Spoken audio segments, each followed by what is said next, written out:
Welcome to Tenor Tech, where I solve the problems you didn't even know you had.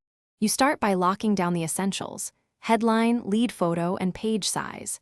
Once you have those, place a strong headline at the top and a dominant image that draws the eye. Make sure to draft a concise lead paragraph. It directs reader attention. Then create space for bylines, date, and the masthead. This early structure prevents rework and sets visual hierarchy, so you can build the rest of the page around these fixed anchors. You now design the actual grid and assign story hierarchy. Start with a 3-6 column grid and define gutter widths. This keeps alignment consistent. Place the lead story across multiple columns, then size secondary pieces smaller and add captions for images. Once done, insert pull quotes and info boxes to break text and guide scanning. They act as visual rest points. Make sure to check spacing and typographic contrast so readers can quickly distinguish headlines, subheads, and body copy.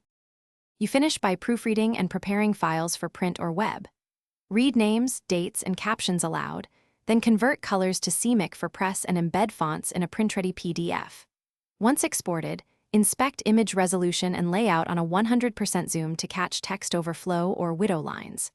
If something goes wrong, poor resolution, or misaligned text, replace low-res images, adjust column widths, or reflow copy to fix overflow quickly, and run a final check before release.